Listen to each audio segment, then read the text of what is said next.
Hello, my name is Agata Meyer-Luters, and I would like to invite you to revolutionary process of returning to natural motherhood, to natural childhood, and to human nature. I'm very stressed because I'm not a native English speaker, and this is my first public speaking in the language. So I'm asking for your understanding for the mistakes that I will certainly make, but I really want this extremely important message to reach the whole world. And because I don't feel fully comfortable with speaking in English, I decided to write down the manifest and read it to you. But before I start, I would like to say that first of all, I am the mother of two wonderful beings, my daughter Helenka and my son Sandro. And actually, they are sleeping now next to me, right there. And this is my natural motherhood reality. It's midnight, and now I have time to do this. I went through a very conscious and long process from traumatic birth, from motherhood that followed social narrative, not instinct, to ecstatic free birth and ecstatic natural motherhood. Of course, I am still in the process of recovering from the indoctrination I was subjected to from my own traumas and confusion, but I have already made a huge steps towards regaining my full instincts as a mother. Now, I also support women in returning to their natural ecstatic femininity, childbirth, and motherhood, creating content in Polish.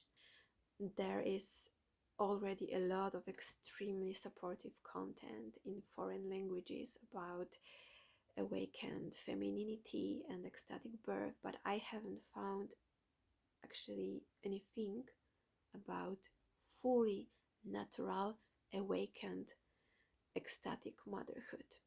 There is content under the slogan attachment parenting, gentle parenting, but it is treated selectively and does not fully recognize the child's wildness and all its natural needs, and still considers it appropriate to separate the child from the mother. And we are only just beginning to truly understand and acknowledge that. After my ecstatic birth, even though it was completely natural experience, I still felt that something was wrong, that neither I nor my children were happy, even though I had already made many changes in my parenting path. At the same time, it aroused my maternal instinct more intensely, which forced me to continue my research. At one festival in Poland, I met Patrycja Wajda, who publishes mainly in Polish, but her content can also be found in English, mainly on Facebook, and individual videos on YouTube, which I link in the description. And for me, she is the radical, full embodiment of natural wild mothering. Her lecture during the above mentioned festival opened my eyes. She became my mentor on this path, which was not easy, and I will be forever grateful to her for coming my way. And now let me read for you my manifest about natural ecstatic motherhood. Natural ecstatic motherhood above all, recognizes the fundamental need of the child, which is the emotional and bodily closeness to the mother and the absolute lack of separation until the child consciously decides about it. I'm talking about absolute closeness, uninterrupted, all the time, preferably skin to skin. For many of us, this is unthinkable, isn't it? There are completely standardized practices, even among people promoting a natural approach, that, for instance, after birth, the baby is handed over to the other family members so that the mother, for example, can take a shower, or the mother disappears for a walk or to meditate, etc. The child has a built in instinctive sensor of the mother's proximity, and if he or she does not feel her touch, her smell, her energy, the child simply starts calling for her. His or her nervous system enters a state of danger, even life threatening. The child does not know the difference whether the mother disappeared for 2 minutes or 4 hours or maybe for 2 days or maybe forever. Of course, when a child is frequently exposed to such a situation, it creates a strategy to cope with this situation, but it also has consequences in the form of weakening the mother-child bond and lowering the level of oxytocin, which means, in short, we have less love in us, less life energy, both child and mother. Then the child manifests illnesses and difficult behaviors, the need to restore harmony and closeness, and the mother has reduced patience, becomes more nervous, and loses her madness about the child. Her thoughts increasingly drift away from their relationship. This madness is natural and is a guarantee of proper development, but it also feeds the mother and allows her to properly regenerate on the physical level, as well as sincerely enjoy her role on the mental level, of course, if she is opening to this experience. Only such an act of hurt courage is able to respond to other natural needs of the child, which can then be fully realized, such as breastfeeding, breast sucking, which means that there is no need for any artificial milk, bottles, breast pumps, pacifiers, because it is simply absolutely always available and naturally regulated by the child. The baby can also be heard about the need for elimination, so no diapers needed. Yes, it is a completely natural, even newborn's ability to communicate the need for elimination. The child is naked, not restrained by clothes. The child is carried. There is no need for a stroller, which is also a tool of separation. The baby sleeps with us, no need for a cot bed. The baby is under the care of its mother, not a nanny or grandmother. It does not go to nursery, kindergarten, or even school. Child educates him or herself naturally, and here I mean natural education, which should not be confused with home education that still follows the system. I mentioned the topic of education here because current approach to motherhood is closely related to the indoctrination to which we have all been subjected, based on the separation of the child from the mother, from the parent, in social training institutions, that is, schools. Then the parent The mother becomes the first envoy of the system, and in these practices, giving up her responsibility, agency, and freedom already at the stage of pregnancy, she actually separates herself from from her body and then from the child. The mother gives up responsibility and serves the system, not her own child. In other words, she loves the system, not the child. So, for example, she tells her crying child, "I have to leave you at the kindergarten because I have a written contract with my employer, but I am not bound by our divine unity and your natural right to my presence with you.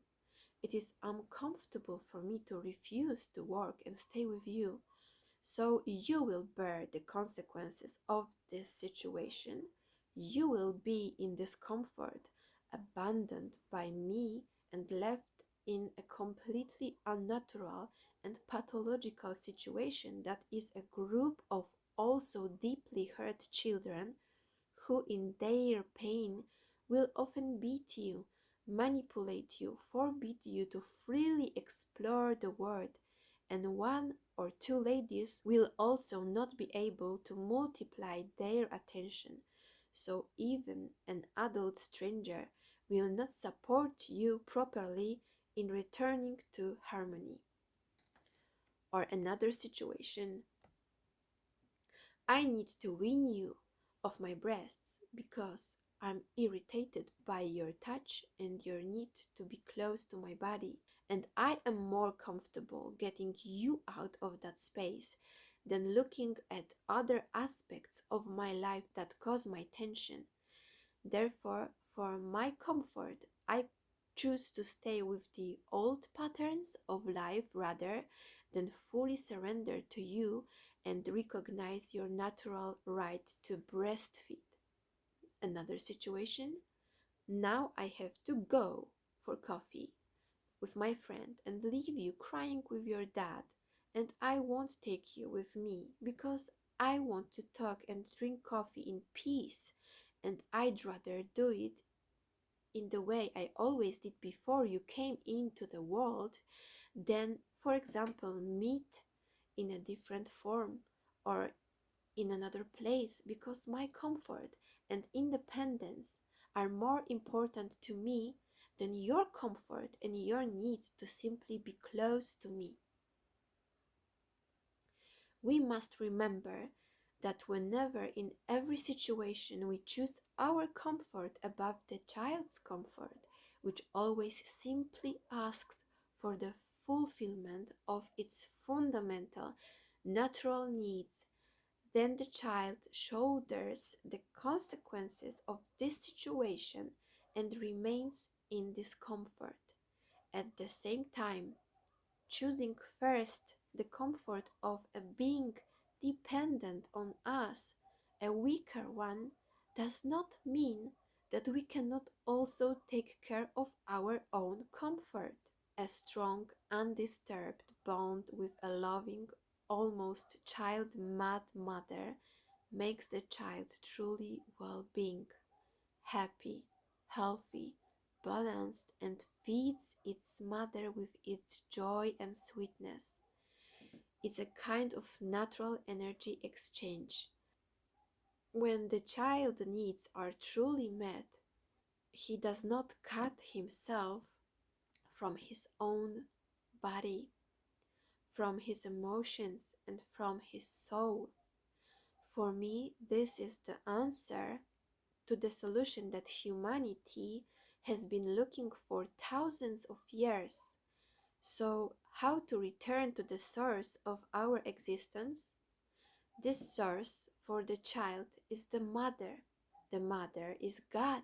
She is the deepest state of relief and abundance, which scientists compare to heroin intoxication. This means that the entire therapeutic movement today could really come true if we gave mothers back to their children. In this closeness, at the same time, in this devotion, incredible healing takes place by serving the child and truly loving him or her. And this love is not demonstrated by what we feel, but by how the creature we love feels, whether it feels loved. In this way, we heal our inner child. In such closeness with the child, it is also very important to take into account the natural need for attention, which also prevents the premature appearance of siblings. Due to our complex emotionality and the structure of our brain, for about the first 7 years of life, we remain completely in the body. That means symbolically with the mother.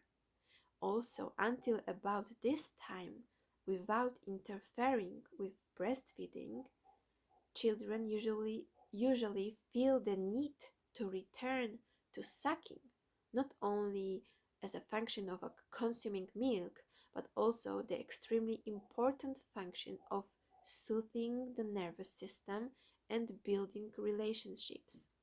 Mammals do not give birth to another offspring until natural weaning occurs. Therefore, especially in humans, it is not only a matter of food, but also of building relationships and feeding with love. The appearance of another child while the previous one still needs 100% attention causes a very deep trauma of rejection and manifests it in aggressive behavior towards siblings. Then the newborn tiny being is exposed to very negative energy, and at the same time this aggression also needs soothing and recognition and is completely natural.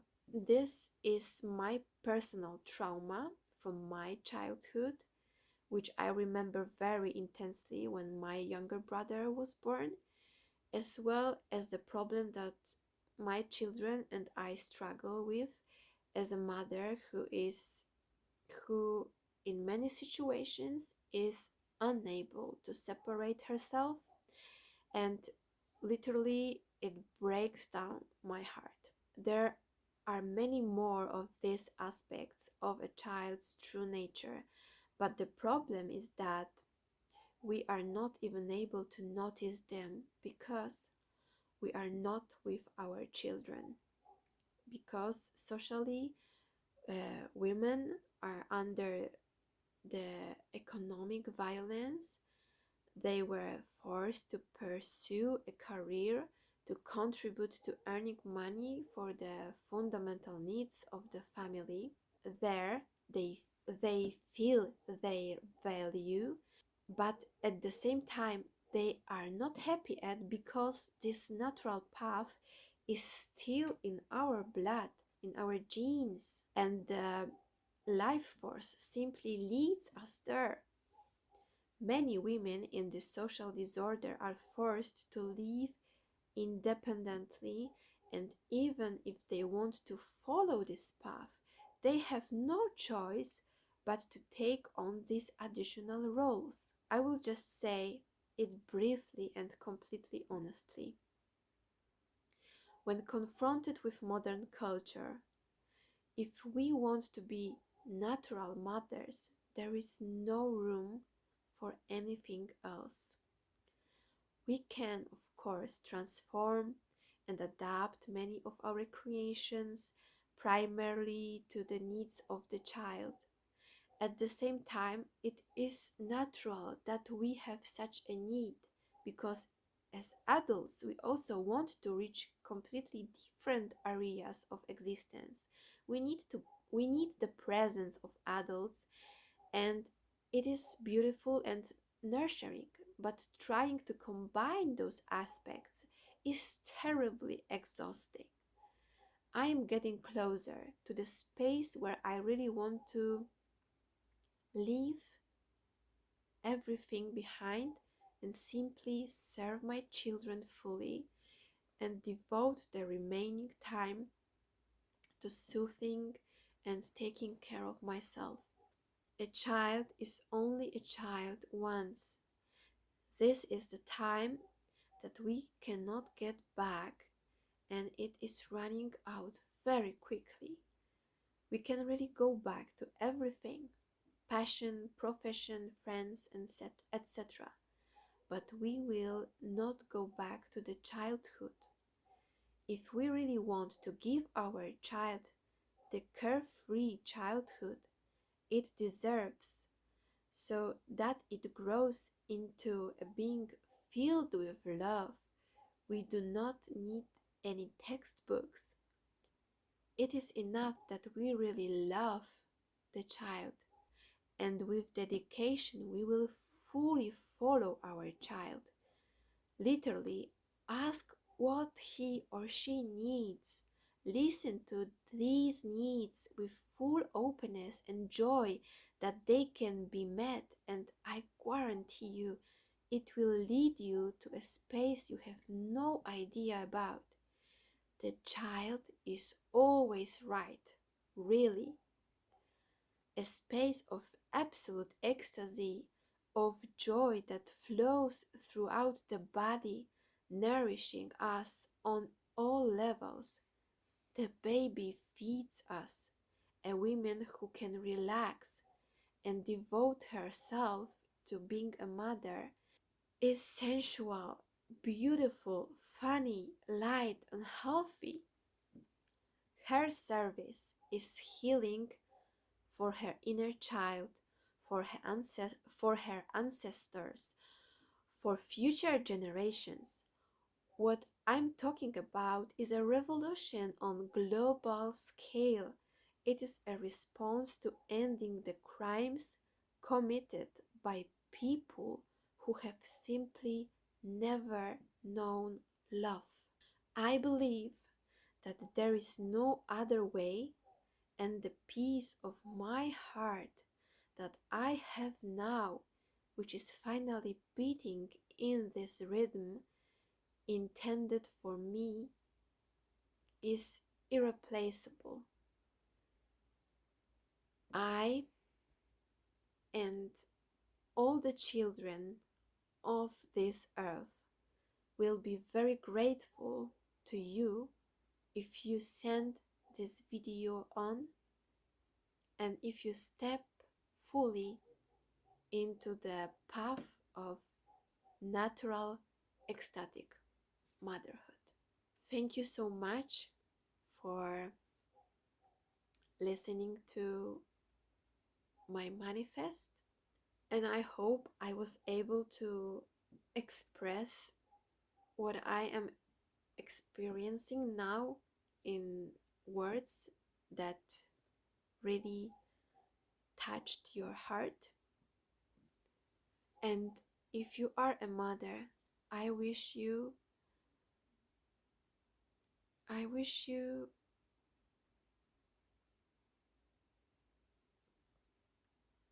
I really wish you found this amazing space of